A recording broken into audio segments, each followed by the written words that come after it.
Bien, bienvenidos todos al webinar 8 de propiedad intelectual.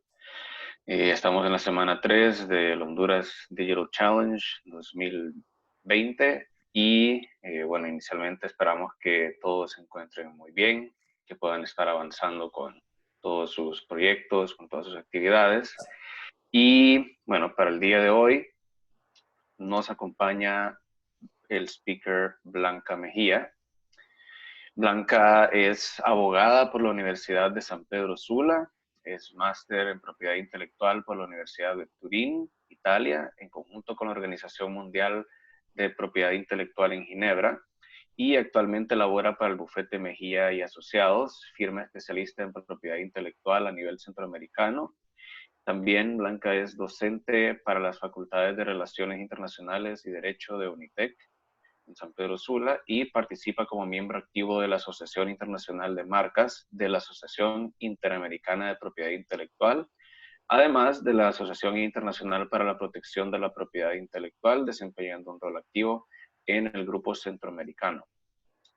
Blanca ostenta el cargo de vicepresidente de la Iniciativa Mejía para la promoción y protección de la propiedad intelectual, fungiendo además como presidente para la Asociación de Jóvenes Árbitros de Honduras o Honduran Young Arbitrators HYA, una asociación regional dedicada al estudio de resolución de conflictos a través de métodos alternos de solución de conflictos, habiendo sido capacitada como árbitro por la Cámara de Comercio e Industria de Cortés. Así que, Blanca, bienvenida. Muchas gracias por acompañarnos en esta noche. Gracias por el tiempo para compartirnos un poco acerca de propiedad intelectual. Así que, bienvenida, un gusto tenerte y bueno, el escenario es tuyo. Bueno, Kevin, muchas gracias y muchísimas gracias, por supuesto, a todo el equipo del HDC por la oportunidad que me han brindado de venir a este foro, a este webinar, a dar mis pequeñas recomendaciones con relación al tema de la propiedad intelectual.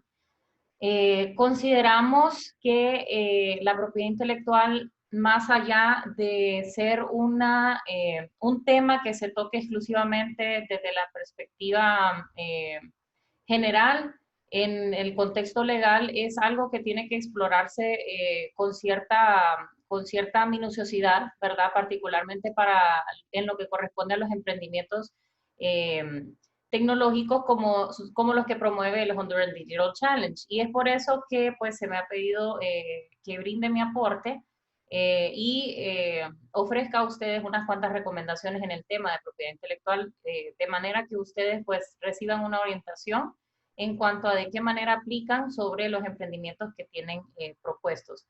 Quisiera que me regalaran unos minutitos solamente para solventar una situación técnica.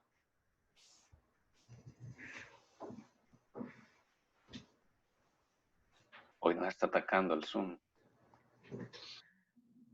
Ahí sí, algo así.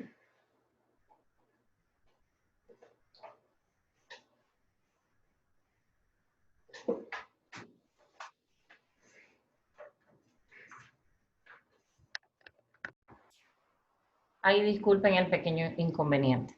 Bien, entonces, la propiedad intelectual es un tema que es bastante amplio. Entonces, el día de hoy yo voy a tratar de ser lo más breve sin dejar de ser explícita en ciertos aspectos que considero son importantes que ustedes capten, ¿verdad? Me gustaría solicitar al moderador, a los moderadores, que evacuáramos el webinario de la siguiente manera.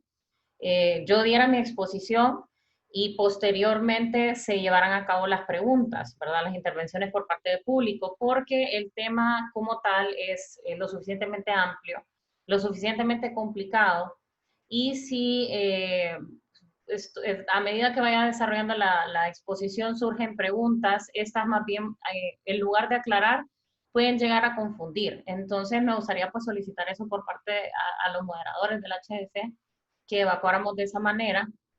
Y bueno, yo estaría a toda la disposición de responderlas tanto al final del webinario como de manera individual.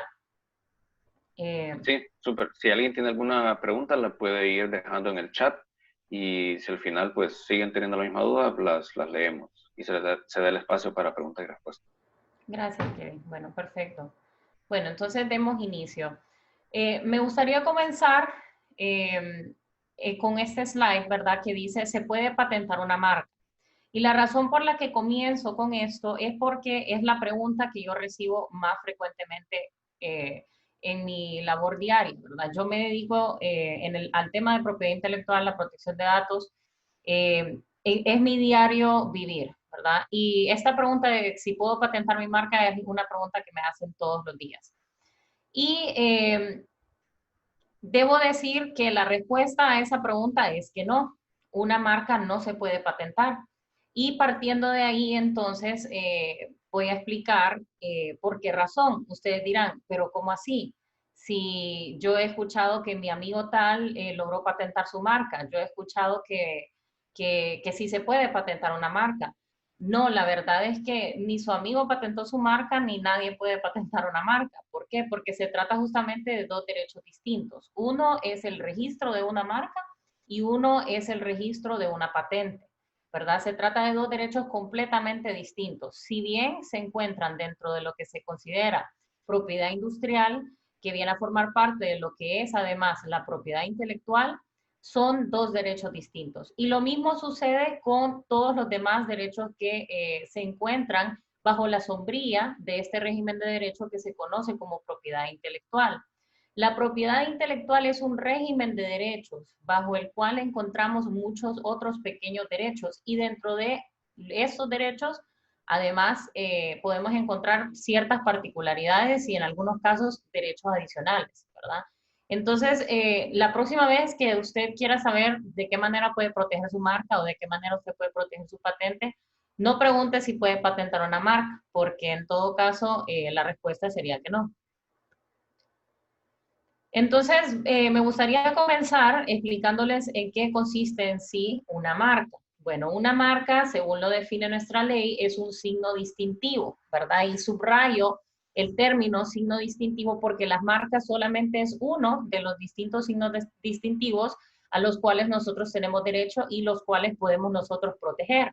Cada uno de estos signos distintivos tienen ciertas particularidades y dependiendo de nuestras necesidades como emprendimiento, beneficios que nos otorga el poder obtener un registro, ¿verdad? Entonces, un signo distintivo, en el caso de las marcas, es un signo distintivo cuya principal función es la de diferenciar en el mercado los productos y servicios de una empresa a los de sus competidores. Entonces, el fin principal de este signo distintivo que conocemos como marca es el de hacer la función de diferenciador, ¿verdad? Entonces, cómo nosotros nos diferenciamos, nos distinguimos de nuestros competidores, ¿verdad? En términos más sencillos. Lo conocemos así, yo sé que parece como una definición bastante generalizada, pero las implicaciones legales que se atribuyen a esta definición son importantes y por ende es importante que nosotros lo concibamos de esta forma, ¿verdad? ¿Por qué? La propiedad intelectual, contrario a lo que muchas veces se cree, es una rama del derecho que no surge con la intención de excluir a las personas de la información. Al contrario, la propiedad intelectual tiene una filosofía muy noble, es quizás de las filosofías más nobles dentro de las ramas del derecho, por lo menos así es como yo lo considero y por lo tanto me apasiona mucho el tema. La filosofía detrás de la propiedad intelectual es que estos derechos nacen y se ponen a disposición de nosotros a manera de incentivar tanto funciones sociales como funciones económicas. En el aspecto social se trata de incentivar la creatividad de las personas, ¿verdad? Y a través del incentivo a la creatividad, mejorar la calidad de vida de las personas, con lo cual convergen aspectos sociales, como por ejemplo el tema de la cultura, ¿verdad? Porque, por ejemplo, por dar un ejemplo, las novelas, los libros, las series de televisión, los programas, estos son susceptibles de derechos de autor, ¿verdad? Y al ser susceptibles de derechos de autor, de tal manera incentiva a que las personas creativas continúen promoviendo las artes, ¿verdad? Y entonces en ese sentido trae como resultado que la cultura del ser humano se expanda. En cuanto al aspecto económico, la calidad de vida de las personas, podría poner como ejemplo las patentes, ¿verdad? Las patentes de invención y cómo pues las distintas invenciones, las distintas innovaciones día con día van mejorando nuestra calidad de vida. Entonces, esto nace de esa manera, esa es la filosofía detrás de esto, ¿verdad? Detrás del tema de la propiedad intelectual. A su vez, el área de propiedad intelectual, a su vez, va cumpliendo con estas funciones tanto económicas como sociales, que sirven para proteger a aquellos que ofrecen estos productos o servicios, ¿verdad?, a las personas. Pero siempre respetando la filosofía y la intención del derecho como tal, que es el de pues, promover la creatividad, promover la innovación, promover la mejora de la calidad de vida de los seres humanos, ¿verdad? Entonces eso no hay que dejarlo de lado para poder comprender los limitantes, etcétera, de los diferentes derechos que se otorgan. Entonces, por ejemplo, en el caso de las marcas sirven para que el, el, el consumidor distinga o sepa orientarse, sepa entender de dónde proceden sus productos o los servicios que adquiere, ¿verdad? Y entonces, en ese sentido y desde la perspectiva legal, por ejemplo, si yo compro un producto y este producto no satisface las calidades o no alcanza el estándar de calidad que yo espero recibir de un producto procedente de una marca en particular, entonces, haciendo uso y gracias a estos diferenciadores, yo puedo saber a quién exigir ese estándar de calidad. Entonces, si llega a ser de tal forma que perjudica mi salud, por ejemplo, o que yo me veo afectada de alguna manera como consumidor, el hecho de que exista un signo distintivo me vuelve más fácil a mí como consumidor la tarea de saber a quién puedo exigir el cumplimiento de ese estándar de calidad, ¿verdad? O en su defecto, que se me, que se me compense de alguna manera la falla por parte del oferente, ¿verdad? Entonces, en ese sentido, esa es la función, ¿verdad? Y como podemos observar, es una función social, ¿verdad? Porque el propósito que cumple es un propósito social. Hay otros signos distintivos, ¿verdad? Que los vamos a ver alguno que otro dentro de la misma presentación, pero son estos que se señalan aquí. El principal, el más conocido, el más utilizado es el de las marcas, por supuesto. Como signos distintivos también se protegen los nombres comerciales, los emblemas y rótulos, y lo que se conoce como indicaciones geográficas y denominaciones de origen, que no vamos a tocar en este webinario porque no compete a ninguno de los emprendimientos que actualmente estamos viendo. A ver, solo quiero hacer algo. Entonces, bueno, como les comentaba, el tema de las marcas y cómo las marcas cumplen una función social, porque sirven para que nosotros como consumidores identifiquemos el origen, la calidad y el prestigio asociado con un nombre en particular. La protección entonces incentiva también a que el oferente mantenga sus estándares de calidad, de esa manera satisfaciendo las expectativas de los usuarios. ¿Por qué? Porque nosotros como dueños de un nombre nos vemos obligados a que siempre se identifique ese nombre con altos estándares de calidad, ¿verdad? Es nuestro objetivo como empresarios.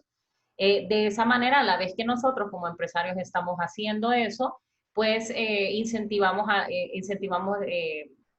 que los demás, que nuestros competidores pues también digan, pucha, aquel está ofreciendo un servicio muy bueno, esta es mi competencia, ¿cómo puedo hacer yo para atraer más clientes? Y por ende, ellos se ven obligados de esa manera a continuar mejorando sus estándares de calidad. Y entonces, quienes nos beneficiamos somos al final los consumidores, ¿verdad?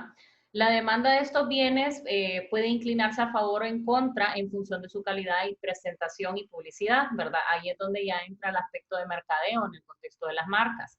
Porque pues las personas, nosotros como consumidores nos orientamos a comprar productos no solo basados, perdón, en la calidad que pueda tener un producto, pero también somos susceptibles de la información que recibimos a través de los medios publicitarios. Bueno, eso es un poquito de la filosofía de las marcas para comprender el por qué y de qué manera por la razón por la que existen, la razón por la que se protegen, para poder nosotros también entender hasta dónde están nuestros límites como dueños de una marca. Ahora bien, entender que hay tres tipos de marcas que se pueden proteger en Honduras principalmente, en el tema concreto, con relación a lo que es el nombre de nuestro emprendimiento o del producto o servicio que nosotros ofrecemos. En principio, que ustedes sepan que hay tres maneras de nosotros registrar el nombre asociado con nuestro producto, servicio o empresa. Lo que se conoce como las marcas denominativas, que comprenden el texto como tal. Por ejemplo, la Coca-Cola, ¿verdad? En la palabra, las dos palabras Coca-Cola, eso está protegido como una marca denominativa y protege únicamente el texto. Ahora, si yo quiero proteger tanto el texto como algún diseño asociado en este texto, yo buscaré un registro como una marca compuesta. Si yo, bueno, sabemos también que hay marcas que evolucionan más allá del nombre, ¿verdad? Y dejan de comunicarse ante el público haciendo uso del nombre como tal. Entonces tenemos ese logotipo, por ejemplo, ahí que nosotros de tanta asociación por medio de la publicidad sabemos que corresponde a la marca de Pepsi. Por ende, al estar cumpliendo su función como diferenciador, a este también se le puede atribuir derechos como marca. Y en ese sentido, a este tipo de marca se le conoce como marca de diseño y protege únicamente el diseño, ya no protege el nombre como tal, sino que exclusivamente el logotipo que vemos ahí. Es lo más recomendable para pequeños y medianos empresarios que busquen de alguna manera el registro de una marca compuesta. ¿Por qué? Porque cada registro requiere de un proceso individual, ¿verdad? Entonces, por ejemplo, Coca-Cola tiene que registrar la marca denominativa, Coca-Cola registra su marca compuesta, Coca-Cola registra su logotipo, ¿verdad? Pero Coca-Cola es una empresa grande que tiene los recursos para hacerlo. Al iniciar el emprendimiento, nosotros estamos buscando ahorrar ciertos costos, ¿verdad? Y obtener al mismo tiempo la mayor cantidad de protección que podamos, ¿verdad?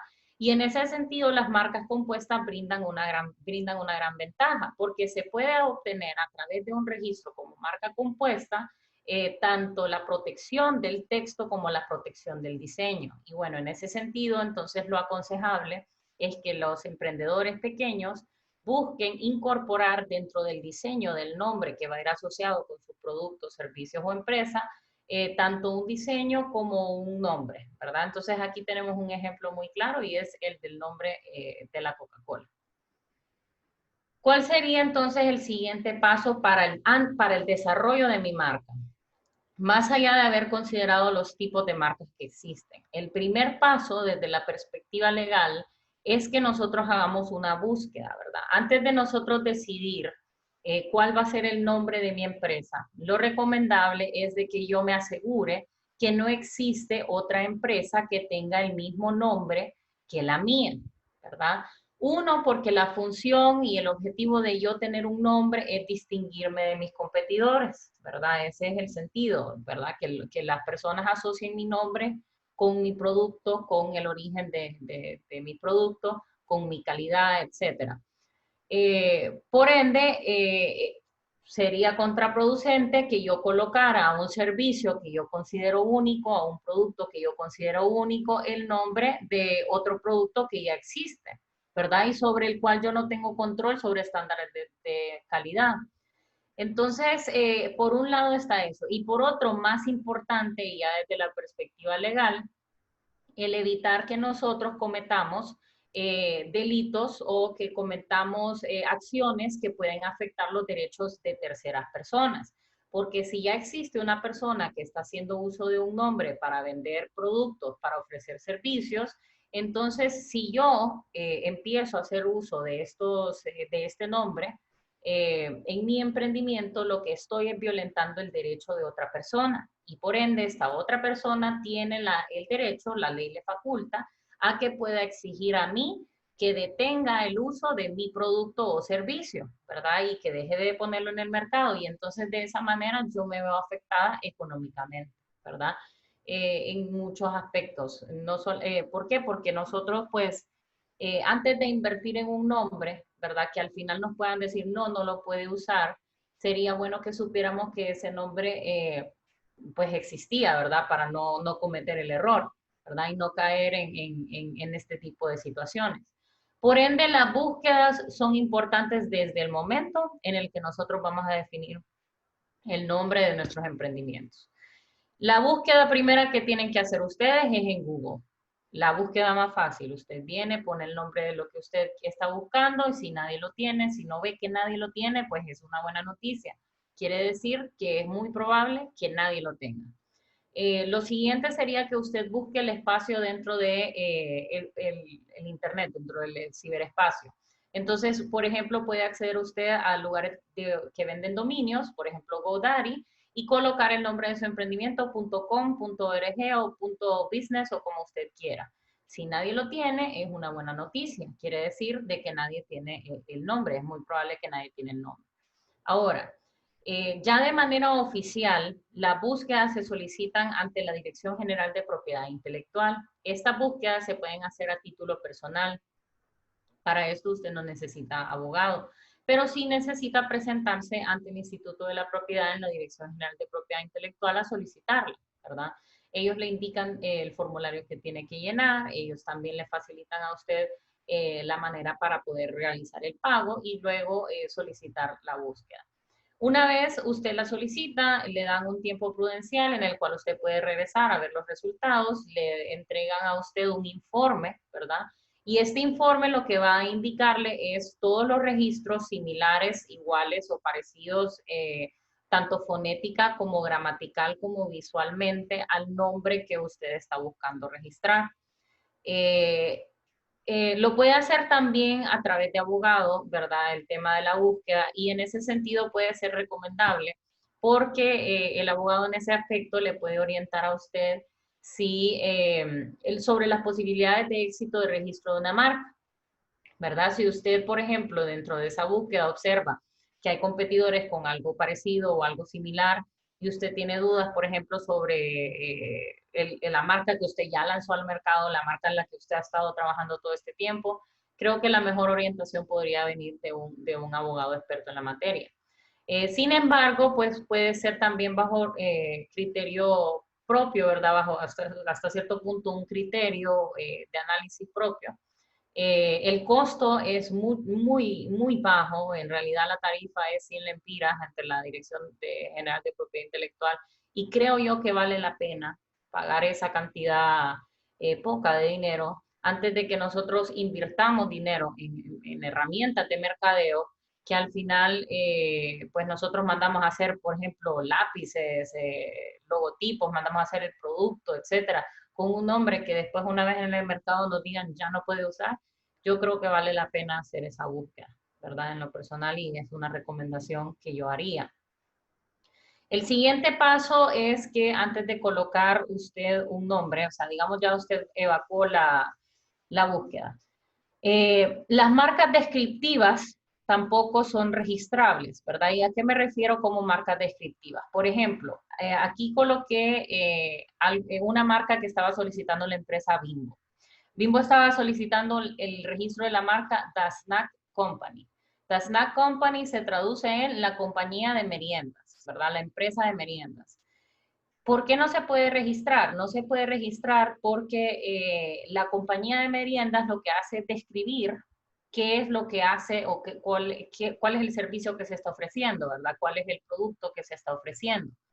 Y en ese sentido, la ley decide no otorgar el registro de aquellas marcas que lo que hacen es describir el servicio o el producto, porque de hacerlo así, lo que haríamos sería ya limitar el acceso a las palabras o a la información. Y recordemos que la propiedad intelectual no está diseñada para limitar o excluir de la información a las personas, sino todo lo contrario. Por lo tanto, no se le puede otorgar derechos exclusivos a Bimbo, por ejemplo, de llamarse la empresa de meriendas, ¿verdad? Porque no es la única empresa de meriendas que existe, no puede catalogársele como tal.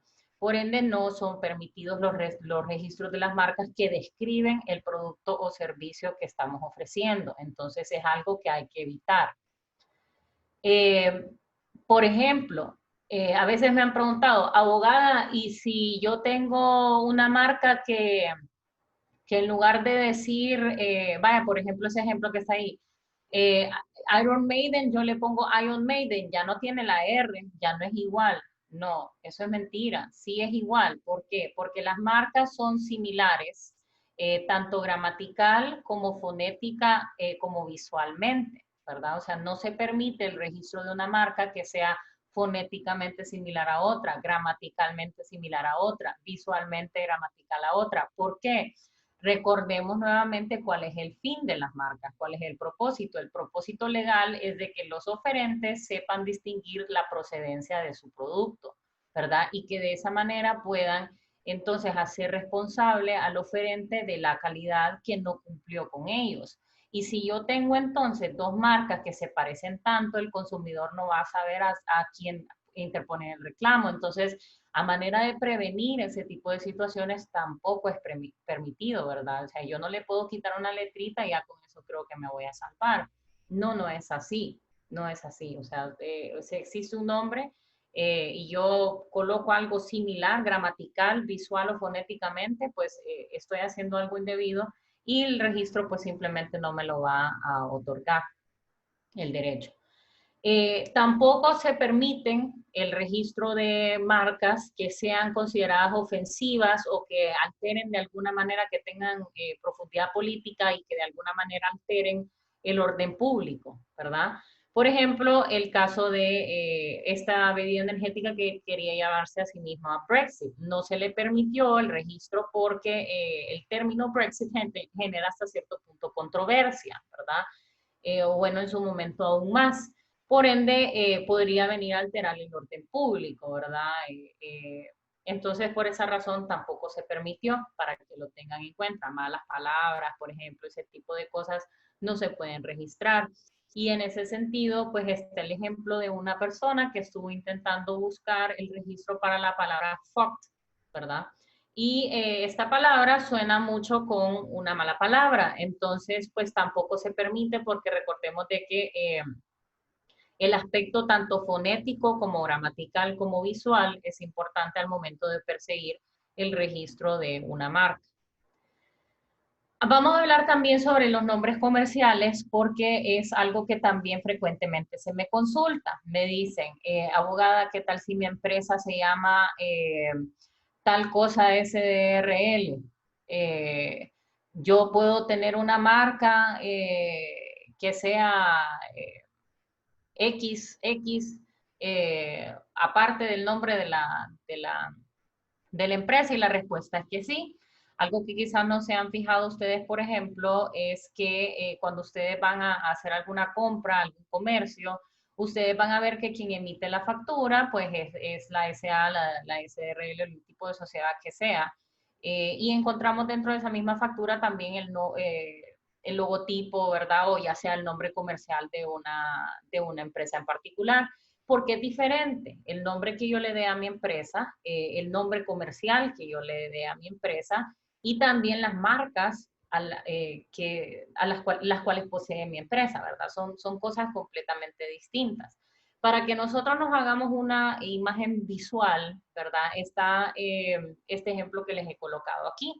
Está la Pepsi Cola Company, ¿verdad? Que se identifica a sí misma en un sentido legal, ya no me recuerdo, pero sí creo que es una Limited Liability Company, pero es una empresa, ¿verdad? Es una company, en el contexto legal norteamericano aplica.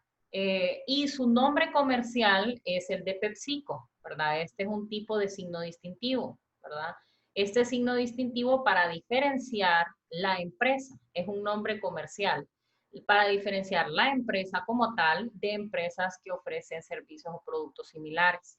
Ahora, PepsiCo también es dueño de otras marcas y aquí, por ejemplo, están los ejemplos. Está Pepsi, está Frito-Lay, Tropicana, Quaker, Gatorade. Todas estas son marcas que pertenecen a la empresa de Pepsi, ¿verdad? Que pertenecen a PepsiCo, ¿verdad? Que es como se identifican ellos como nombre comercial. Ahora, hay otro tipo de cosas que se pueden proteger, que lo mencionamos al inicio como signo distintivo, que son los emblemas y rótulos, ¿verdad? Y dentro de estos encontramos, también encontramos lo que son las señales de propaganda, ¿verdad? Y las señales de propaganda son como, por ejemplo, en el caso de Nike, la frase just do it, ¿verdad?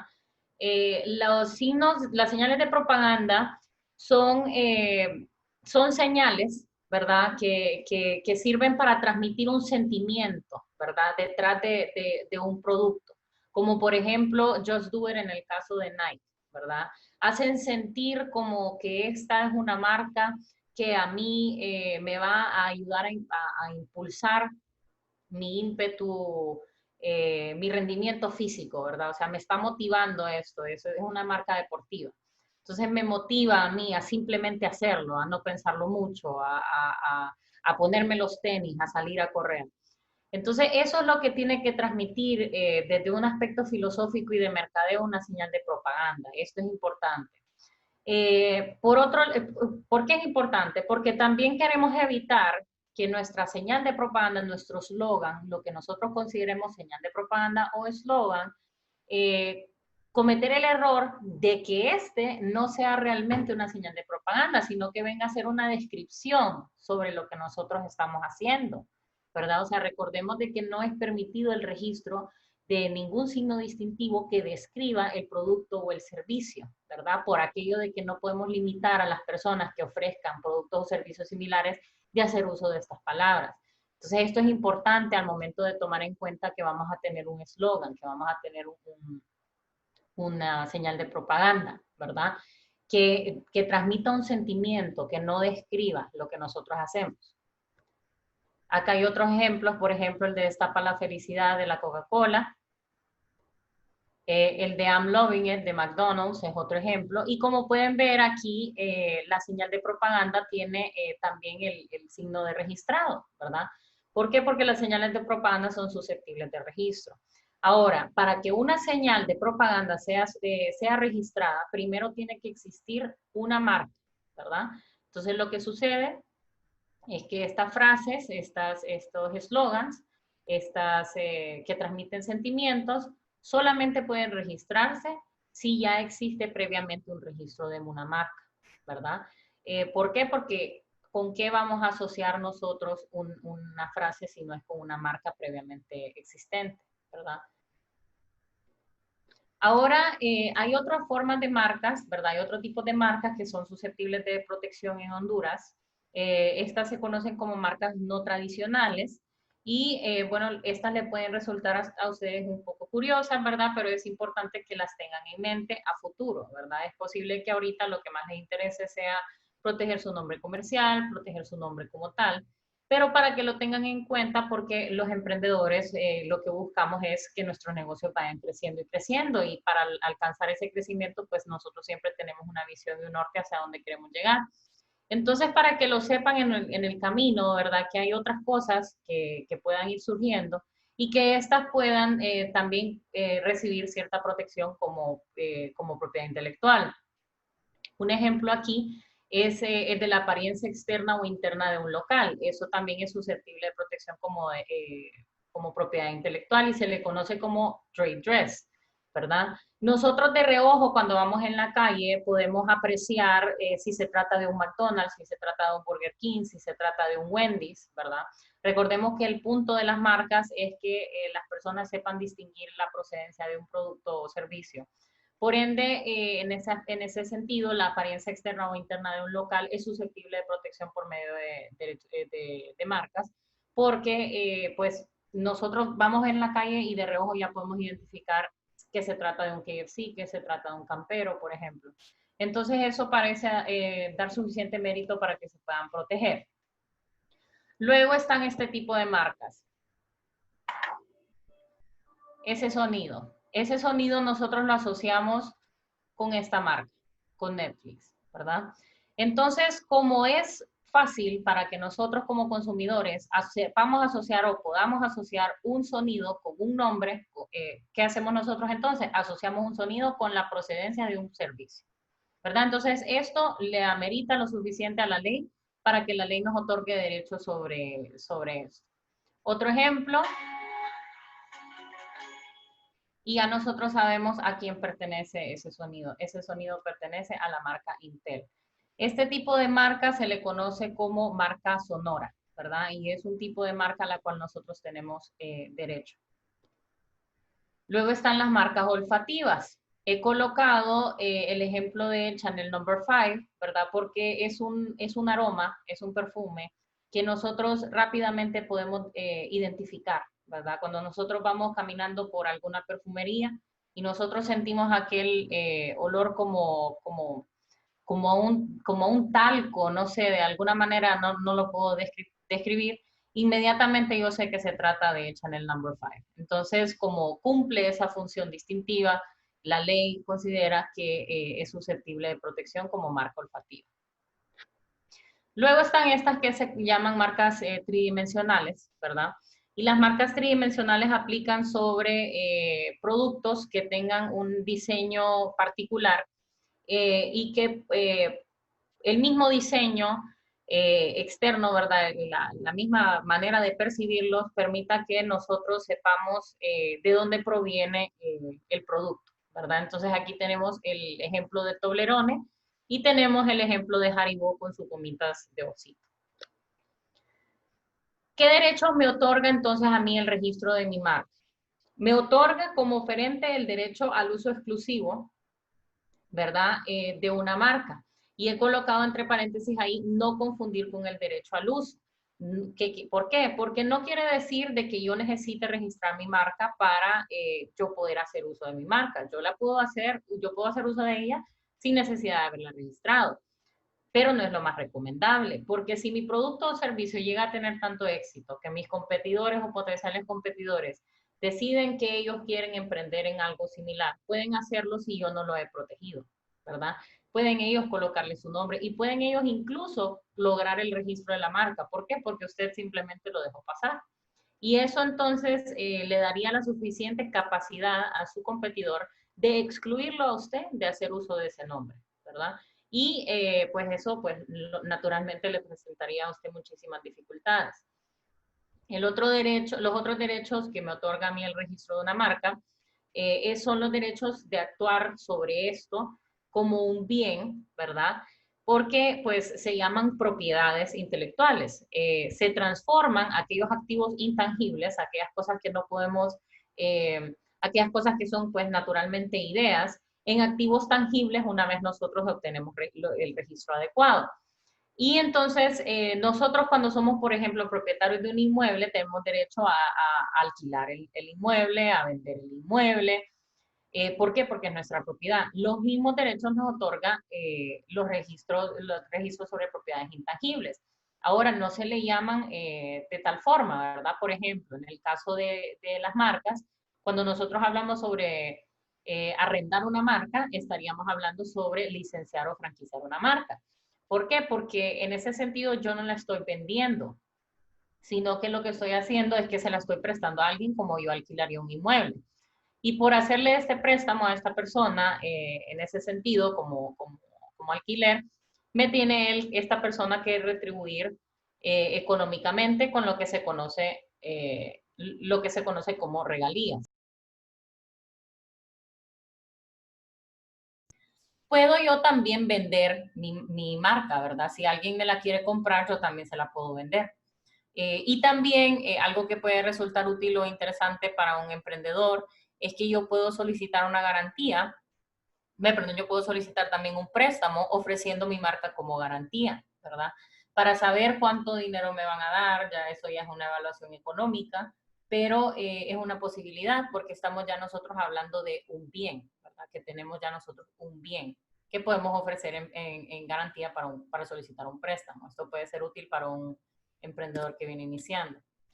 Ahora, ¿qué pasa si yo decido no registrar mi marca? Bueno, está la consecuencia de que mi competidor pueda ver ventajas sobre la asociación que tiene mi servicio o producto con un nombre en particular y hacer uso de él, registrarlo y sacarme a mí del mercado. Pero otra cosa que es muy importante es que no solamente puede hacer esto el competidor, sino que también, digamos que tampoco decide registrar la marca al igual que usted, pero igual ha tenido tanto éxito su servicio, su producto, usted no ha registrado la marca. Y entonces empieza a vender productos o servicios similares sin registrarla tampoco. Pero obviamente usted, como no tiene control sobre quién esté usando el nombre, él puede usar el nombre que quiera, y en este caso sería el suyo, ¿verdad? Poniendo como un ejemplo ficticio. Y en ese sentido, pues usted no tiene manera de determinar los estándares de calidad que esta persona está siguiendo. Entonces, ¿esto qué puede hacer? Puede afectar la percibida calidad que usted ha tratado de obtener, ¿verdad? Y la gente, pues como no va a saber de quién es el original o quién es el falso, pues entonces va a decir, no, eso no sirve. Y entonces, pues eso va a disminuir naturalmente sus ventas, ¿verdad? Entonces la percepción del mercado se ve afectada. Lo otro es que usted pues tampoco va a tener las posibilidades de crecer, porque si bien no es necesario que usted franquicie o que usted venda su marca, ¿verdad? La posibilidad de hacerlo es importante porque le da a usted ventajas económicas, ¿verdad? Usted ya se convierte en dueño de algo y como dueño pues ya puede ejercer sus derechos de propiedad sobre este algo, ¿verdad? Otra cosa importante es sobre si colocar el símbolo TM o el signo de registrado. Mientras yo no tenga un registro de marca legal, el hacer uso del símbolo de registrado no es propiamente ilegal, pero sí puede traer ciertas consecuencias, ¿verdad? O sea, no podemos nosotros decir que tenemos el registro de algo y no tenerlo, ¿verdad? Eso, pues no es correcto. Tampoco, ¿por qué? Porque recordemos de que la filosofía detrás de esto es no limitar a las personas de la información. Y si usted no ha registrado su marca y le pone que está registrado, entonces está impidiendo que otras personas que legítimamente están buscando proteger su emprendimiento y legítimamente han seguido todos los procesos legales, lo hagan, ¿verdad? Entonces, quien está cometiendo, pues, una acción indebida es usted, al limitar a las personas el acceso a cierta información. Y las dos letras TM, ¿verdad? Que se traducen en trademarks en inglés, en español se pueden colocar las letras MF que corresponden a marcas de fábrica. Las marcas de fábrica son las que corresponden a los productos. MS, que corresponden no a la mala salvatrucha en este aspecto, sino que corresponden a las marcas de servicio y que se colocan sobre, sobre los nombres que sean, que ofrezcan servicios, ¿verdad? Sobre aquellos emprendimientos que ofrezcan servicios. Esos son los apropiados a colocar cuando nosotros no tengamos el registro de una marca, pero lo estemos persiguiendo, ¿verdad?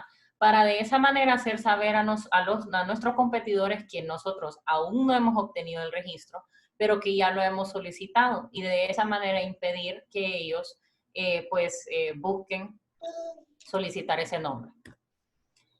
Una vez nosotros obtenemos el registro, se nos concede 10 años para el uso exclusivo sobre este nombre.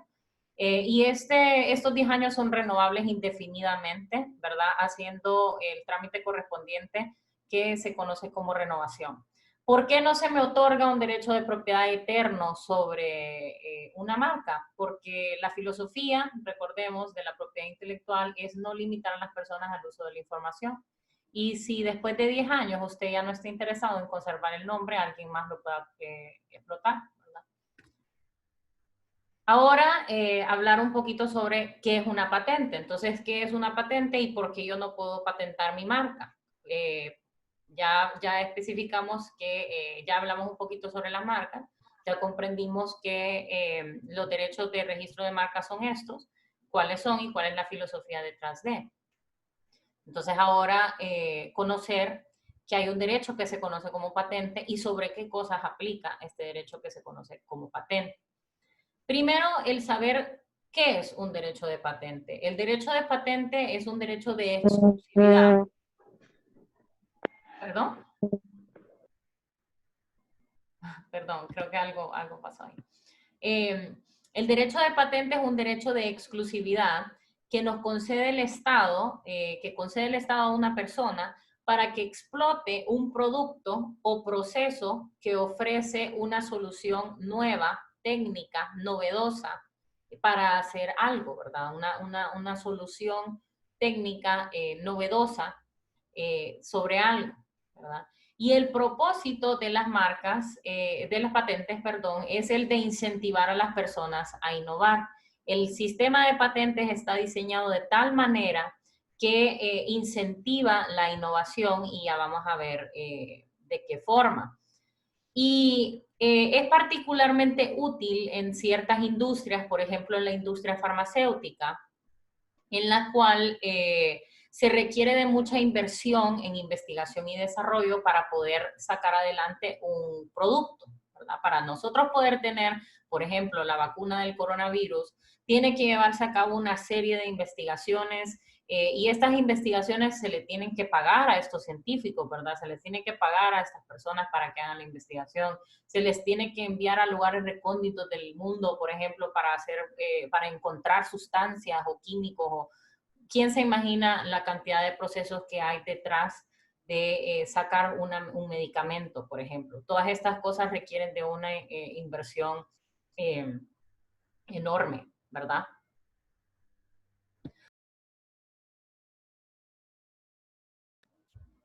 Entonces, se hace toda esta inversión. Pero ya una vez se logra establecer cuál es la fórmula a seguir, ¿verdad? Para llegar a cabo el proceso, ya se sabe cuánta cantidad de tal cosa, cuánta temperatura de tal cosa para poder sacar la pastilla o el producto final, ya se vuelve súper fácil el replicarlo, ¿verdad? Entonces tenemos el científico que se pasó 10 años investigando cómo hacerlo, pero a los 10 años lo descubrió, otorga, ¿verdad?, el procedimiento y la fábrica simplemente tiene que seguir los pasos y replicarlo.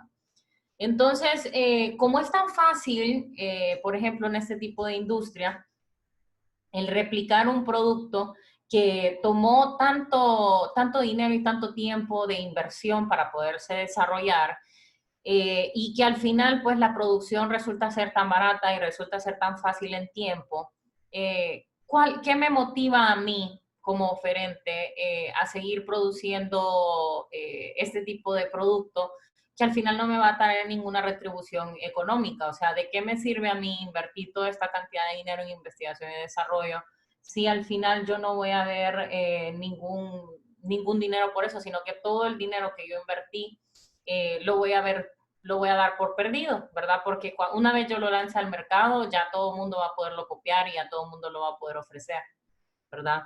Eh, entonces, sirve precisamente entonces para incentivar a las personas a innovar y es particularmente, me gusta poner ese ejemplo de las farmacéuticas porque creo que es uno fácil de comprender.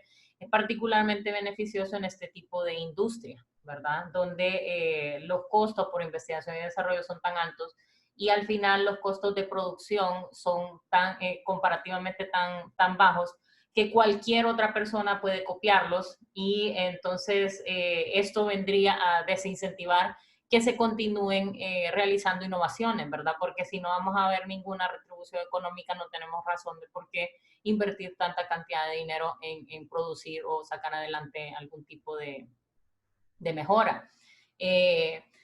Entonces, lo que hace uno cuando busca registrar una patente es poner a disposición del público en general, en una base de datos internacional, la manera en la que mi producto funciona, ¿verdad? La manera en la que mi producto funciona. Una patente lo que es una receta sobre cómo replicar mi invención. Eso es lo que es una patente. Ya voy a hablar un poquito más sobre el contenido en particular, pero eso es lo que es. Yo estoy haciendo a disposición del público, yo estoy colocando en un portal que todo mundo puede acceder la manera en la que vos podés hacer mi producto, ¿verdad? Que me costó a mí toda esta investigación y desarrollo, esto es lo que yo concluí y de esta manera vos lo haces. A cambio de 20 años de exclusividad para explotarlo comercialmente. Entonces yo lo pongo a disposición de todas las personas cómo funciona este teléfono, cómo puedo yo hacer este teléfono nuevamente, ¿verdad? Existe una patente para este teléfono. Y si yo busco esa patente para este teléfono, lo que la patente me va a decir es, ok, primero necesitas esto y esto y esto. lo vas a colocar de esta y esta manera, y así es como vos vas a poder hacer este producto. A cambio de esa información, el Estado me otorga a mí 20 años de explotación comercial. Solamente yo puedo explotar comercialmente ese producto, solamente por 20 años, porque recordemos entonces que el propósito es incentivar a las personas a innovar. Volvemos más fácil la innovación, aceleramos el proceso de investigación y desarrollo, poniendo a disposición de las personas la manera en la que nosotros, la manera en la que funcionan estas cosas, ¿verdad? O sea, yo estoy poniendo a disposición de todos los científicos o de todas las personas que buscan hacer innovaciones, nuevos desarrollos, esta información, ¿verdad? Y entonces lo que hacemos es evitar o acelerar el proceso de investigación, porque ya no va a tener esta persona que venir a agarrar un celular, desarmarlo todo, ver cuáles son los chips que lo integran para poder replicarlo, sino que simplemente se va a la receta, ¿verdad? Entonces, en ese sentido, también es importante que ustedes sepan qué es una patente, ¿verdad? Ustedes como desarrolladores, ustedes como innovadores, saber de que existe toda esta información al alcance de ustedes y esto acelera su proceso de investigación. Está puesto para eso en ese portal de Internet internacional, para que usted sepa cómo se hace un celular Huawei. Y entonces usted quiere hacer celulares, usted se va a todas las patentes de celulares y entonces usted ya puede ver cómo hacer un celular, por ejemplo. Solo como por tirar un ejemplo al aire. Entonces, ese es el propósito, acelerar la innovación, incentivar la innovación, ¿verdad? Y de esta manera lo hacen. A ver, un segundo.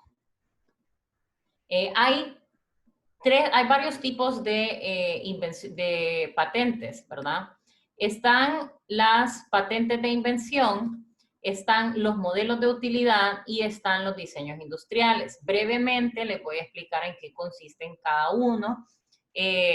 Las patentes de invención son las que aplican sobre un producto o procedimiento, ¿verdad? Un producto o un procedimiento. Escuchen bien, las invenciones para recibir protección como patente tienen que ser productos o procedimientos, no procesos, sino procedimientos para poder sacar adelante un producto, ¿verdad?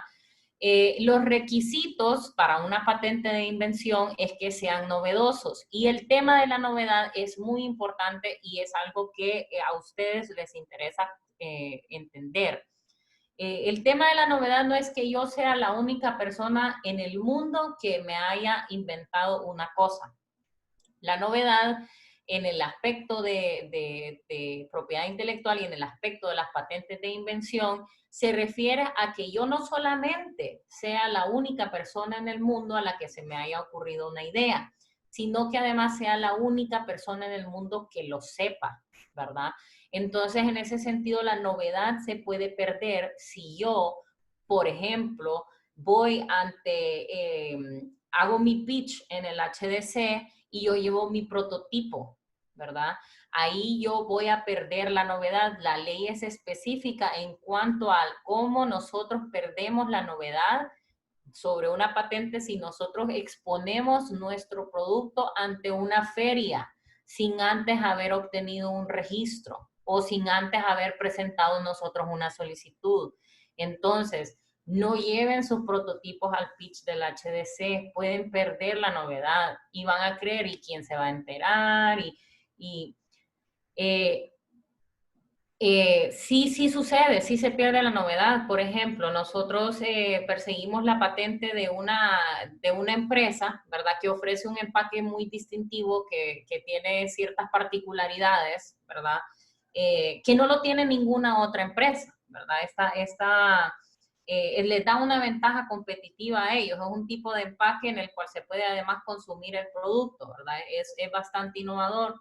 Ellos no pudieron obtener una patente sobre ese tipo de empaque, que además les ofreció una ventaja competitiva por el hecho de que ellos ya llevaban 6 meses ofreciendo el producto en el mercado. Entonces, aunque nadie más ofrezca ese mismo tipo de empaque, ellos no pueden acceder a su derecho porque ya perdieron la novedad. Recordemos de que la propiedad intelectual no está diseñada para excluir a las personas de la información, sino todo lo contrario. Por lo tanto, si hay información que ya es de conocimiento público, no la vamos a encapsular, ¿verdad? Si hay información que nosotros tenemos, que nosotros nos reservamos porque nosotros creemos que podemos obtener un beneficio económico, entonces lo mejor sería que hasta no tener una solicitud, hasta no tener un registro, no compartamos esta información. Entonces, a ustedes que tienen prototipos en desarrollo, no los lleven al pitch del HDC. Lleven tal vez alguna imagen representativa y al momento de exponerlo no sean técnicos en cuanto a las ventajas o a la manera en la que opera el producto, ¿verdad?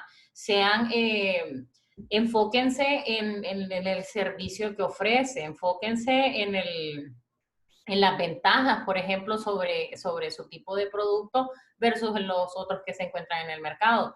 Pero no se ponga técnico, no diga de qué manera funciona, no diga qué cosas lo integran, no lo lleve, no lo exponga. Eso sería atentar contra su propio derecho, ¿verdad? Va en contra de la novedad.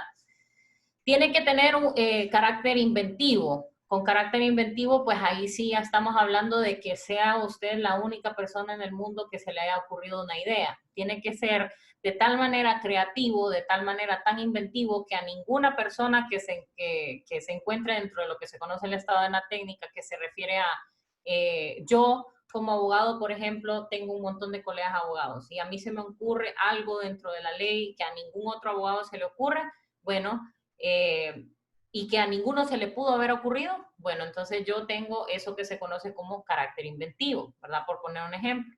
Entonces, eso es un requisito indispensable. Lo otro es que tiene que tener aplicación industrial, ¿verdad? Tiene que ser algo que sea susceptible de explotación comercial, ¿verdad? O sea, yo puedo tener una idea que nadie la conozca, que sea absolutamente novedosa, que yo sea la única persona capaz de haberla desarrollado porque a nadie se le había ocurrido, pero si no tiene ninguna aplicación comercial, si no tiene ninguna aplicación industrial, no se puede proteger como patente, ¿verdad? Bueno, y tiene una duración de 20 años y otra cosa que es importante que ustedes sepan es que no solamente van a buscar el registro por 20 años, sino que además son responsables de pagar al Estado lo que se conoce como anualidades, que es un impuesto por conservar el derecho. Luego están los modelos de utilidad. Los modelos de utilidad consisten en invenciones que tienen un menor nivel inventivo. Para ponerlo en términos más sencillos, aquí tenemos, por ejemplo, una invención. Los modelos de utilidad parten de una patente de invención, ¿verdad? Entonces, aquí tenemos un martillo. Hay alguien que se inventó el martillo, ¿verdad? Se inventó el martillo y el martillo se mira así. Hay alguien que vio de qué manera podía mejorar el martillo y entonces le agregó al martillo, le cambió un poquito la forma, ¿verdad? Vemos que bajó un poquito de donde se encontraba, vemos que le dio una forma redonda distinta aquí y vemos que además le agregó esta cosita aquí para poder sacar clavos. Bueno, esto es un modelo de utilidad, parte de una invención previa que ya tiene un registro como patente, pero ofrece, aporta a esta invención una utilidad o una ventaja que antes no tenía, ¿verdad? Los requisitos continúan siendo los mismos. Contrario a una patente de invención, solamente dura 15 años y también somos responsables del pago de anualidades para mantener el derecho. Luego están los diseños industriales. Los derechos de patente sobre diseño industrial aplican sobre cualquier forma bidimensional o tridimensional que incorporada a un producto, ¿verdad? Le da una apariencia especial. Entonces, previo a la venta de sodas masiva, la única empresa que ofrecía sodas dentro de un empaque como el que nosotros estamos viendo ahí era pues la Coca-Cola Company y esta es una de de los diseños industriales más antiguos que existen, ¿verdad? Y este corresponde pues naturalmente a la empresa Coca-Cola. Nosotros ya inmediatamente sabemos que pertenece a ellos, es una forma completamente única, ¿verdad? En ese sentido.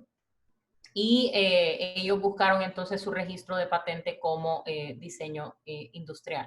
Naturalmente, como la duración de los diseños industriales es limitada, ya ellos no poseen un derecho sobre este diseño. Sin embargo, la exclusividad que le otorga el derecho, o sea, es decir, de ser el único, de haberla registrado, de haberla podido explotar este diseño comercialmente, le da cierto periodo de tiempo para distinguirse entre sus competidores como el primer oferente de este producto. Los diseños industriales entonces incluyen lo que se conoce como dibujos industriales, es decir, los dibujos que se colocan sobre las formas bidimensionales. En este caso puse como ejemplo el logotipo, ¿verdad? Y cómo se coloca dentro de este espacio diseñado exclusivamente para la etiqueta, y los modelos industriales que ya comprenden el artefacto como tal, ¿verdad? Los requisitos son mínimos en el caso de los diseños industriales, únicamente sería pues la descripción del producto como tal, de la forma como tal, en lo que se conoce como una patente de diseño industrial, que como les decía es una receta, ¿verdad? Entonces, una patente de diseño industrial, por ejemplo, simplemente va a ser descriptiva en cuanto a la forma que tiene el producto y las imágenes asociadas con el diseño industrial, ¿verdad? Entonces, son bien pocos los requisitos en ese sentido. Pero aplican únicamente sobre la forma, ¿verdad? Que le da una apariencia especial al producto que están ofreciendo, no sobre ningún aspecto útil, ¿verdad? Por ejemplo, que pudiese tener este embalaje. Y la duración es de 5 años y es renovable hasta 15 años en total. También corresponde un pago de anualidades.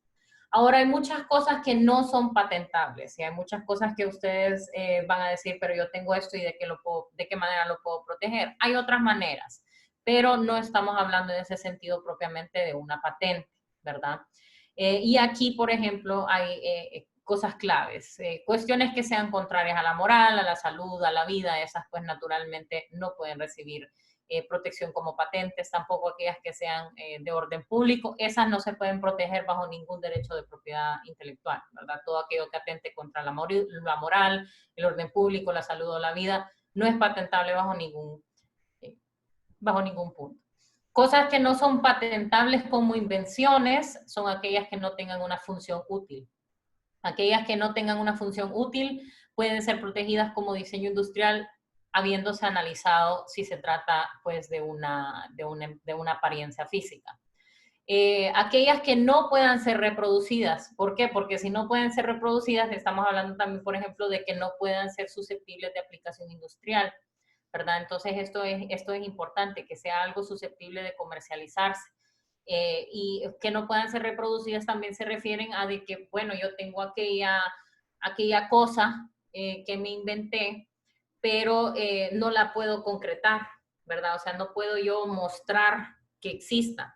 La propiedad intelectual no protege ideas abstractas, la propiedad intelectual protege ideas que han sido colocadas en un medio tangible, ¿verdad? Entonces, si yo tengo alguna idea sobre alguna cosa, tengo que poder desarrollarla, tengo que poder yo crear un prototipo para poder yo, a partir de ese prototipo, solicitar el registro o un derecho sobre eso que estoy haciendo, ¿verdad?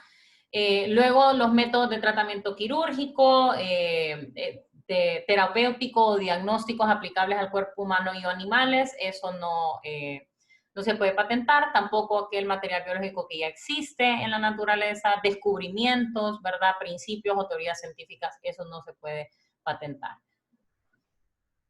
¿Por qué yo entonces quiero patentar? Porque esto me asegura un mayor rendimiento de las inversiones. Recordemos aquello que les comentaba al inicio con el ejemplo de la industria farmacéutica. Esto es particularmente importante para aquel tipo de servicio, aquel tipo de producto que sea de naturaleza tal que la investigación y el desarrollo sea la mayor inversión y al final la reproducción pues es fácil. Por lo general tiende a ser el caso, porque la naturaleza de la aplicación industrial es esa, ¿verdad? Que sea fácil de reproducir para poderse explotar comercialmente. Entonces, al ser yo la única persona que puede explotar una invención, pues naturalmente yo recibo un mayor rendimiento en mis inversiones. Me otorga a mí el derecho a excluir, que va de la mano con esa oportunidad. También me da las oportunidades económicas que cualquier derecho de propiedad me concede, el poder licenciar, el poder vender, el poder ceder mis derechos sobre una patente. Sí. ¿Cuál es el momento oportuno para poder yo entonces buscar el registro de patente? Es importante que ustedes sepan, internacionalmente se sigue lo que se conoce como el criterio del primer solicitante. Es decir, no solamente tengo que ser yo la primera y única persona en el mundo que ha creado esto, sino que además, para yo recibir el derecho, tengo que ser la primera persona que va a solicitar el registro. Muchos de nosotros conocemos a este personaje se llamaba Graham Bell. A Graham Bell se le asocia, se le atribuye la invención del teléfono y muy pocos conocemos a este hombre que se llama Elisha Gray.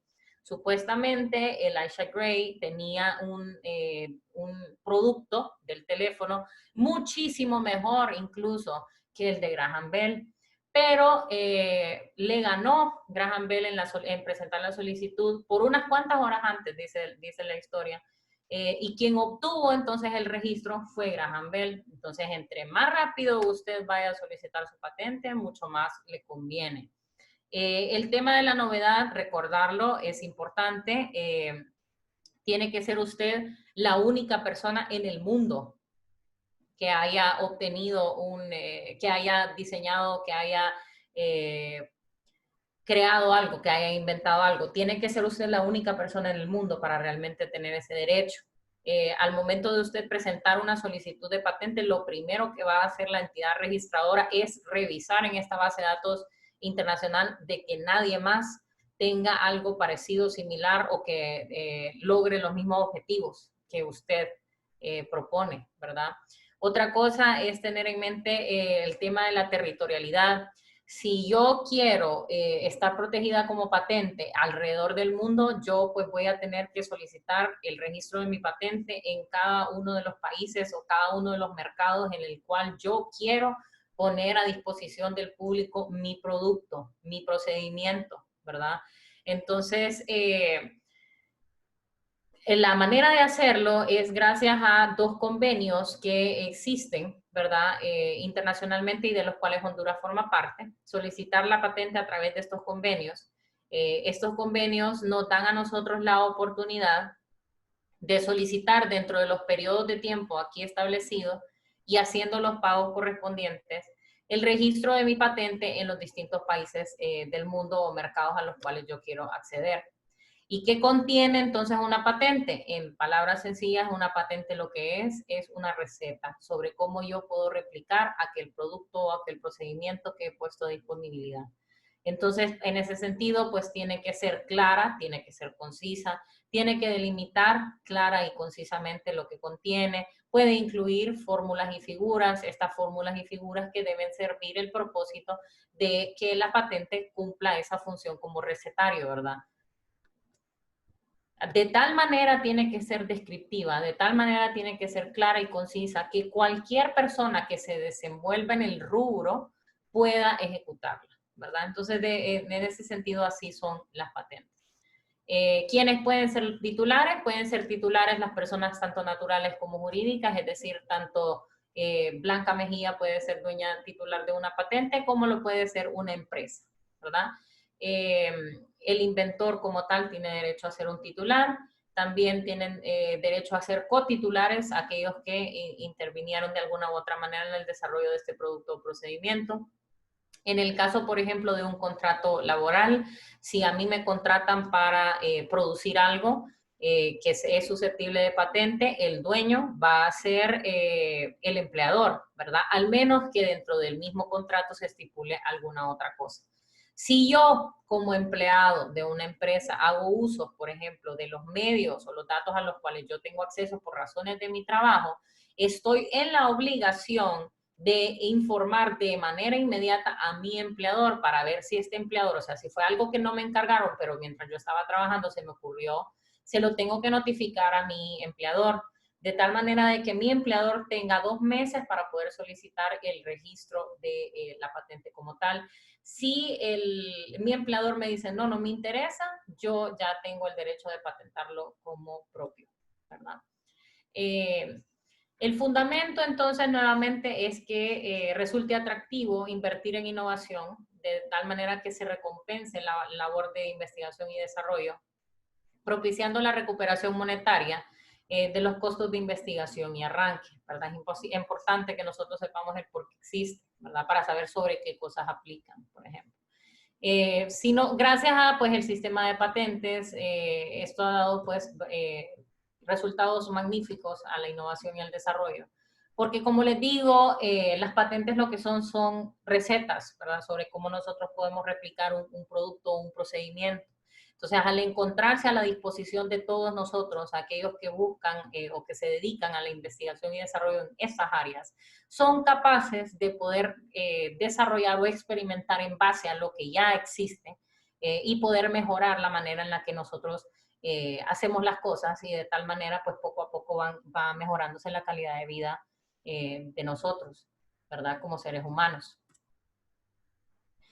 Ahora el tema de los derechos de autor que aplica sobre muchos de los emprendimientos aquí presentes. Por ejemplo, aquí tengo 2 imágenes. Los derechos de autor pueden aplicar sobre las aplicaciones móviles. Los derechos de autor pueden aplicar también sobre las páginas web, ¿verdad? En este aspecto nos referimos particularmente al diseño que puedan tener tanto los logotipos de las aplicaciones móviles como la imagen de lo visual de la aplicación móvil una vez nosotros accedemos a ella. Y en ese sentido, pues también la misma plataforma web, el diseño que pueda tener.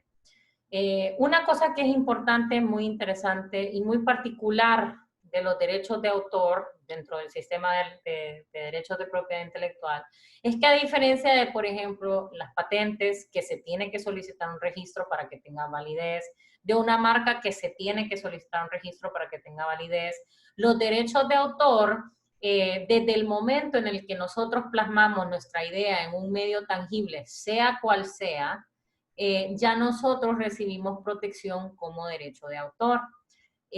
Claro, esto solamente aplica en los países que sean signatarios de esta Convención de Berna, pero la Convención de Berna está ratificada por la mayoría de los países que nosotros pues tenemos noción de. Ahora, en algunos sentidos, sin embargo, hay algo muy importante. Las verdades en derecho son aquellas que se puedan comprobar. Entonces, una cosa puede ser muy cierta, pero si yo no tengo pruebas que demuestren lo que yo estoy diciendo, es muy difícil que, pues, se vuelve susceptible o se vuelve fácil de que me puedan... Sería un dime que te diré, mi palabra contra la tuya. Entonces, es aconsejable, lo más aconsejable, que si usted tiene algo susceptible de protección como derecho de autor, lo registre. Hay ciertos lugares en los que usted puede, hay sitios de internet a los que usted puede acceder, en donde usted puede registrar sus derechos de autor, ¿verdad? Que sirven para poder pues dar constancia de que en efecto usted es la persona que creó algo, ¿verdad? Entonces esos son lo suficientemente fuertes para comprobar la procedencia de algo que amerite protección como derecho de autor. Los software también son susceptibles de protección por medio de derecho de autor, ¿verdad? Los software no se pueden patentar. Los software, la manera en la que se pueden proteger es por medio de derechos de autor. Y lo que se protege es el código, ¿verdad? El código fuente del software, ¿verdad? Eso es lo que se protege como derecho de autor. Los derechos de autor comprenden además 2 derechos distintos. Uno, los derechos morales y otro, los derechos patrimoniales. Los derechos patrimoniales son aquellos que corresponden a la explotación comercial de los derechos de autor. Estos pueden ser, estos yo los puedo vender, estos yo los puedo licenciar, estos yo los puedo evitar, ¿verdad? Si yo quiero regalar mi obra al mundo, yo lo puedo hacer. Sin embargo, hay otra serie de derechos dentro de los derechos de autor y estos son los derechos morales. A esto yo no puedo renunciar. Yo siempre debo ser reconocido como el autor de mi obra, quiera yo o no. Tengo el derecho entonces de exigir que si alguien a quien yo le he cedido la libre explotación de mi derecho, esté haciéndolo de manera que afecte la integridad de mi obra, que me deje de dar crédito a mí como el autor, por ejemplo, etcétera. Cualquiera de estas cosas que pueda afectar los derechos morales sobre mi obra, si bien pueden estar puestos a la disposición de todos de manera gratuita, yo siempre voy a tener el derecho a exigir moralmente sobre esta obra, ¿verdad? Me haya desprendido yo o no de la capacidad de lucrarme de este derecho. ¿Quién es el dueño de los derechos de autor? Por ejemplo, si yo contrato a una persona, ¿verdad? En mi empresa, para que, por ejemplo, yo soy dueña de una empresa de publicidad y yo contrato diseñadores gráficos. Esos diseñadores gráficos pasan diseñando contenido. ¿A quién pertenece el contenido? Pertenece a la empresa, ¿verdad? Porque esto está bajo lo que se conoce como work for hire, ¿verdad? Y en ese sentido, la ley dice de que los derechos de las personas que hacen algo por contrato, en el caso de los derechos de autor en particular, pertenecen a aquella persona que los contrata. Si yo, por ejemplo, contrato a un tercero para diseñar mi sitio web o algún programador, ¿verdad? Para que me ayude a diseñar ciertos aspectos en mi emprendimiento, esta persona también cabe dentro de lo que se conoce como work for hire, ¿verdad? Trabajo por contrato. Y por ende, cede a partir de ese momento sus derechos de explotación comercial a mi persona. Sin embargo, sucede otra cosa. Hay contratistas independientes, ¿verdad? Aquellos que son prestadores de servicio, ¿verdad? Y estos que son, o sea, si yo, por ejemplo, no es que he contratado una empresa, sino que yo he contratado a una persona en particular que sea mi prestador de servicio. Eh, el propietario del contenido es esta persona, eso lo dice la ley, de tal forma que para que yo me convierta en dueña de estos derechos de propiedad intelectual debe de existir un acuerdo en el cual se establezca propiamente a quién corresponden los derechos de propiedad intelectual, ¿verdad? Entonces, lo aconsejable es que cuando usted contrate a una persona fuera de su grupo de trabajo, de su sociedad de trabajo, que sucede en el contexto de estos emprendimientos digitales, que contratan a un programador, que contratan a una persona externa de su equipo, exista un acuerdo con esta persona y en ese acuerdo en particular se incluye una cláusula que abre sobre la propiedad intelectual. Asimismo, aprovechar el momento, una vez se haya hecho entrega de la obra, firmar un documento que se conoce como documento de cesión de derechos. Este documento de cesión de derechos es un requisito ante el registro de la propiedad intelectual. Cuando nosotros queremos solicitar, por ejemplo, el registro de un software, nos van a decir, ah, ok, usted tiene la cesión de derechos. La cesión de derechos, el documento de cesión de derechos es un documento que dice que aquella persona que se encargó de, por ejemplo, diseñar el sitio web, de servir como programador, cede sus derechos a la empresa que está solicitando el registro, ¿verdad? Entonces, es un requisito necesario. Si usted, por ejemplo, ya contrató a este prestador de servicio, usted ya contrató al programador y dice, no tengo contrato con él, no tengo acuerdo con él, ¿qué puede hacer? Hay una solución. Se redacta este documento de cesión de derechos y se le hace firmar a este programador ese documento de cesión de derechos. Porque mientras no lo haga, quien va a ser dueño de eso va a ser él. Entonces es importante que ustedes lo sepan. Hay otros aspectos, ¿verdad? Sobre cuando nosotros desarrollamos sobre lo que se conoce como software libre o lo que se conoce como open source. Nosotros sabemos, o sea, yo no soy programadora, pero ustedes que desarrollan en base o sobre este tipo de softwares que ya están a la disposición. Se le conoce como software libre y entonces ustedes, no todos, hay personas que realmente saben en qué consiste. Pero es común el creer de que este tipo de software, por ejemplo, se encuentra libre de derecho. Sí es verdad, en ciertos aspectos se encuentra libre de derecho, pero no se encuentra libre de todos los derechos. Se encuentra principalmente libre de los derechos patrimoniales que existen dentro de los derechos de autor. Pero siempre se tiene que dar acreditación y siempre hasta cierto punto en algunos de estos desarrollos debe de mantenerse la integridad porque esos derechos corresponden a los derechos morales dentro de los derechos de autor, ¿verdad? Entonces, hay bastantes licencias de open source, ¿verdad? Son muchas y cada una tiene sus diferentes aplicaciones. Son cosas que pues ustedes tendrán que analizar dependiendo sus necesidades, ¿verdad? Cuáles serán las que les corresponda más. ¿Verdad? Pero sí que sepan de que hay varios tipos de licencias, ¿verdad? Estas no solamente aplican sobre softwares sobre los cuales yo quiera desarrollar, no. Ustedes como desarrolladores de software también tienen el derecho a solicitar licencias de software. Y estas licencias de software pueden ser licencias de software que se encuentran dentro del espectro de las licencias open source, de las licencias de software libre. Entonces, algunas ya las conocerán, otras no las conocerán. Son demasiadas como para poder nosotros dedicar por lo menos unos 2 o 3 días a explicar. Entonces, no vale la pena, pero simplemente que ustedes sepan de que estas licencias tienen sus especificaciones, ¿verdad? Y tienen sus limitaciones para ustedes como programadores, ¿verdad? Y estas licencias no solamente son los límites que imponen a ustedes los que les ofrecen estas posibilidades de software libre, sino que estas licencias son una posibilidad para que usted proteja su aportación dentro de un desarrollo, ¿verdad?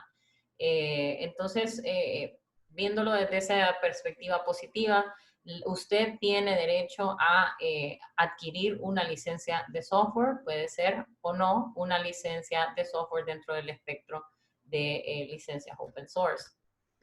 ¿De qué manera usted puede evitar que le roben su trabajo? Haciendo uso de los elementos disuasorios que corresponden, ¿verdad? Por ejemplo, si usted tiene un software, ¿verdad? Y tiene estos aquí, en el caso de la de Creative Commons la voy a usar porque es bien visual. En ese sentido ha sido bien práctica, ¿verdad?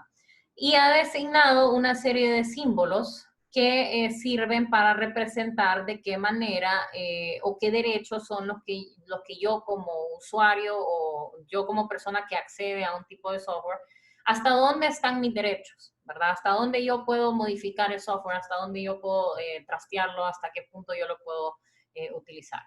Entonces, en ese sentido es bien visual y coloca pues aquí los diferentes elementos disuasorios y los significados que tienen esos elementos disuasorios.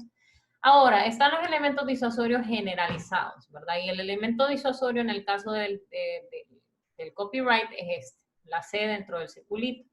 Recordemos que a diferencia de el registro de una patente, un registro de una marca, yo no tengo que obligatoriamente tener el registro de derecho de autor para obtener el derecho de autor. Eso quiere decir que a diferencia de las marcas, donde está prohibido que haga uso yo de la R para identificar que mi producto ya está registrado, que mi nombre ya está registrado, perdón, yo sí puedo hacer uso del signo de copyright para poder indicar que yo tengo el derecho de autor sobre una cuestión en particular. Por ejemplo, pueden observar ustedes en el fondo, en la parte de abajo de mi pantalla, que yo tengo el signo de copyright al lado de mi nombre, ¿verdad? Tengo el signo de copyright al lado de mi nombre. Y de esta manera, pues yo estoy... Ups, perdón, creo que tuve una falla, no sé por qué.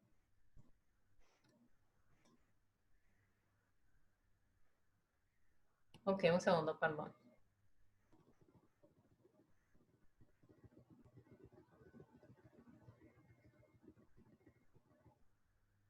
Entonces pueden ustedes observar que yo en la parte de abajo de mi pantalla tengo el signo de copyright al lado de mi nombre y al lado tengo el año, ¿verdad?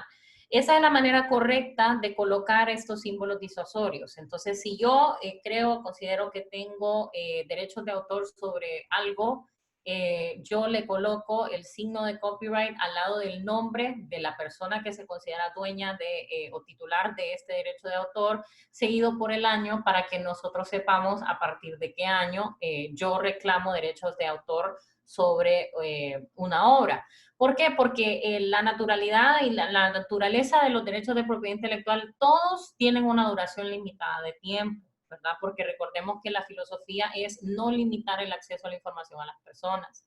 Entonces, es importante darle un límite de tiempo a las cosas. En ese sentido, el derecho de autor no es la excepción. Entonces, yo le tengo que colocar el signo de copyright seguido de mi nombre, por ejemplo, si yo soy la que reclama, seguido el nombre de una empresa, si la empresa es la que reclama, seguido del año para saber a partir de qué año se reclaman derechos. Ahora, hay varias cosas que nosotros no podemos copyright, no podemos proteger bajo derecho de autor. Si, por ejemplo, yo tengo un sitio web y en este sitio web se encuentran enlaces fuera de otro sitio web, pues yo no puedo decir que yo soy el autor del contenido de los enlaces, ni tampoco yo puedo reclamar ningún derecho sobre ellos. Tampoco se puede registrar bajo derecho de autor todo aquello que se encuentra dentro del dominio público, y eso es algo que vamos a conceptualizar un poquito más adelante. Ni tampoco puedo yo tener derechos de autor sobre el contenido generado por el usuario, ¿verdad? Por ejemplo, cosa que sucede, por ejemplo, en las plataformas de e-commerce, donde los usuarios pues hacen comentarios, etcétera. Al menos que yo en el contrato de términos y condiciones específicamente coloque que los derechos de autor sobre ese contenido van a ser míos. Entonces eso es importante, ¿verdad? En el tema de, cuando estamos hablando entonces nosotros de dominio público, nos referimos a todo aquello que ya no tenga derechos de propiedad intelectual, sea porque nunca fue susceptible de protección como derecho de propiedad intelectual, o porque en el caso de los derechos de autor ya se haya transcurrido cierto periodo de tiempo. ¿Cuánta es la duración entonces de un derecho de autor? El derecho de autor dura lo que dura la vida del autor, más 70 años después de la muerte del último, más después de la muerte del último, puse aquí. Del último, ¿por qué? Porque hay veces hay más de un autor sobre una obra. Entonces se muere el último y se esperan 70 años para poder decir que ya esa obra pasa a lo que se conoce como el dominio público.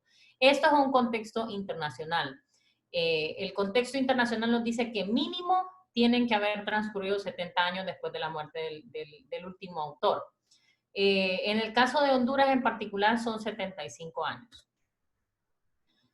Para aquellos que son diseñadores en general, hay dos páginas que yo recomiendo en donde pueden encontrar imágenes que son gratuitas, libres de derechos patrimoniales de autor, y en donde les dan a ustedes ciertas indicaciones sobre de qué manera ustedes pueden colocar o hacer uso de estas imágenes. Ahí mismo les dicen si tienen ustedes que dar o no crédito sobre la obra, ¿verdad? Todas estas cosas pues previamente ya fueron acordadas con los autores de las mismas. Esto para evitar que ustedes descarguen o busquen imágenes en la web que puedan tener derechos de exclusividad económica. En el contexto del comercio electrónico, para aquellos que tienen marketplaces y que ofrecen servicios de venta en línea, es importante tomar en cuenta ciertas cuestiones en cuanto a la propiedad intelectual. ¿Qué cosas yo poseo dentro de el marketplace, verdad? Si yo voy a poner descripciones de productos, si yo voy a poner imágenes, si yo voy a poner videos, si yo voy a poner logotipos, tiene que existir previamente un acuerdo con la persona que ofrece el producto, ¿verdad? Cualquier contenido que usted coloque en su sitio web tiene que ser algo que usted posea, tiene que ser algo que usted tenga permiso para utilizar, o tiene que ser algo que pueda encontrarse dentro del dominio público o que pueda estar cubierto dentro de lo que se conoce en el contexto de derecho de autor como uso justo o fair use. Pero el tema del fair use es que porque este es un término que se comunica y se comunica y se malinterpreta muchas veces. Se requiere de un análisis caso por caso para realmente poder evaluar cuando se trata de un fair use. Y el fair use tiende a ser muy difícil de comprobar, entonces no es recomendable que nosotros nos confiemos bajo esta terminología. tengo yo que tomar en cuenta si lo que yo estoy vendiendo en mi marketplace en línea es original o pirateado. ¿Por qué? Porque cuando nosotros infringimos un derecho de propiedad intelectual, tenemos que saber algo. Nosotros somos susceptibles de llevar a cabo procedimientos, por ejemplo, en principio administrativos, ¿verdad? Tenemos que responder ante el órgano administrativo que es la Dirección General de Propiedad Intelectual, que nos puede a nosotros imponer multas, ¿verdad? Si nosotros actuamos en contra de un tercero. También nos enfrentamos a consecuencias tanto civiles como penales. Entonces, a manera de evitar que cualquiera de estas cosas surjan o sucedan, tenemos por lo menos que haber tomado todas las medidas necesarias para evitar que nosotros comercialicemos dentro de nuestro marketplace cuestiones que sean pirateadas, ¿verdad? Si luego pues la gente se da cuenta, o sea, si usted pues por error lo hizo, pues habría que comprobar que en efecto fue un error. Pero si usted sabiendo lo hizo, por lo menos sepa de que se enfrenta a ciertas consecuencias tanto civiles como penales y administrativas principalmente. Ahora, con relación a, y con esto concluimos, la confidencialidad y lo que se conoce como secretos comerciales. ¿De qué manera entonces, mientras yo no tenga una protección, mientras yo no tenga un registro de patente, mientras yo no tenga un registro de derecho de autor, mientras yo no tenga un registro de marca, yo no puedo dejar de trabajar, yo no puedo dejar de buscar de qué manera echar a andar mi negocio? ¿Cómo puedo entonces protegerme? Bueno, la manera en la que usted se puede proteger es a través de contratos o acuerdos que se conocen como de non-disclosure, que se conocen como acuerdos de confidencialidad en español, que sirven para mantener la confidencialidad entre usted y la persona con la que usted comparte información, ¿verdad? Yo he tenido la experiencia, la oportunidad de asesorar a muchas personas en emprendimientos digitales, en startups, ¿verdad? También en emprendimientos que son tradicionales. Y al momento en el que ellos van a buscar la inversión, tienden a ser un poquito tímidos, ¿verdad? A la hora de llegar al potencial inversionista, proveedor o cualquiera de estos, con un contrato o con un acuerdo de confidencialidad, porque dicen que tal si esta persona se va a echar para atrás si yo me pongo los moños y al final yo soy el que está en la necesidad. En principio creo que es una muy mala manera de ver las cosas y una muy mala estrategia de negociación.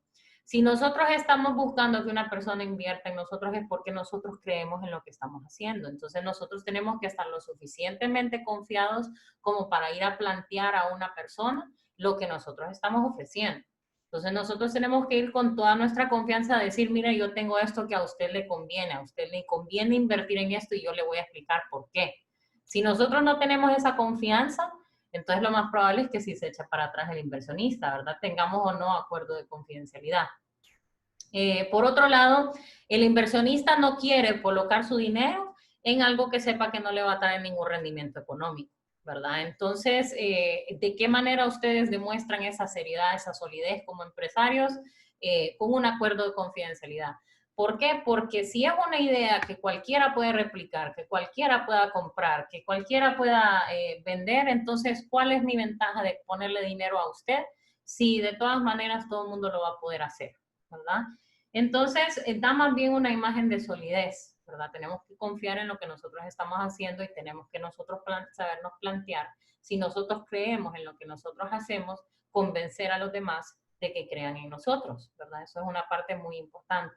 Entonces, es lo más recomendable que existan y que se presenten estos acuerdos de confidencialidad si nosotros no tenemos un registro de marca, un registro de patente, por ejemplo, o un registro de derecho de autor.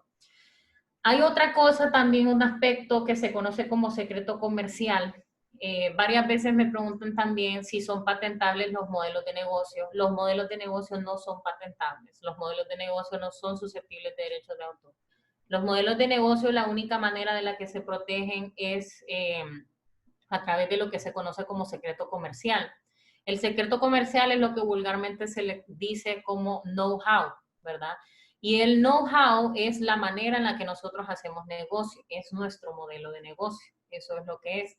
Y los secretos comerciales se protegen a través de relaciones contractuales. Entonces, si por ejemplo yo tengo un empleado y yo no quiero que este empleado salga a contarle a nadie de qué manera yo hago mi negocio, de qué manera yo manejo mi modelo, entonces dentro del mismo contrato laboral yo le coloco una cláusula en donde yo le explique las consecuencias eh, sobre violentar lo que se conoce como secreto comercial y además dentro de esa misma cláusula explicarle en qué consiste el secreto comercial. Cuando yo voy con mi proveedor, cuando yo voy con mi potencial inversionista, en el mismo contrato de confidencialidad o en el mismo acuerdo que se firme, incluir una cláusula que hable sobre secreto comercial. Entonces, bueno, con eso concluimos la presentación, las breves recomendaciones en el tema de propiedad intelectual. Dejo la información de contacto de la iniciativa Mejía para la propiedad intelectual, de la cual ostento el cargo de vicepresidencia y que tiene como finalidad el brindar tanto asesoría como capacitación en el tema de propiedad intelectual de manera gratuita a emprendedores, ¿verdad? Ese es el propósito, porque pues aquí lamentablemente tenemos mucha falta de conocimiento en el área. Y eso pues, puede venir a afectar la manera en la que nosotros como sociedad hondureña salgamos adelante. Porque las personas en el exterior sí saben en qué consisten sus derechos de propiedad intelectual. En el exterior no es raro escuchar hablar de patentes, en el exterior no es raro hablar de derechos de autor. Y es por eso que los países extranjeros sí son capaces de exportar tecnología, porque haciendo uso de estas herramientas pueden comercializar, pueden crecer económicamente y vendernos a nosotros todo ese tipo de cosas que nosotros no podemos partiendo del desconocimiento principalmente. Entonces, bueno, con eso nace la iniciativa y la pongo a disposición de ustedes. Ahí está toda la información de contacto. Y no sé si quedará chance de preguntas. Yo creo que me extendí un poquito más de lo que se me había dado, pero no quería dejar de tocar ningún tema. No, para nada, te agradecemos mucho tu intervención. Yo creo que sí, fue extenso, pero tocaste varios puntos críticos. De repente, un consejo quizá para los que nos escuchan, que no, tal vez no todos los puntos son relevantes para alguien en particular, pero sí los invitamos a que vean luego de manera más detenida la grabación que vamos a subir al Google Classroom sobre aquellos puntos que más les interesan. Y bueno, y Blanca está como mentora, entonces sí les aconsejaría que antes de acudir a su asesoría, que revisen bien estos puntos, pues para ir al grano, como quien dice, a lo que más les interesa y le saquen más provecho.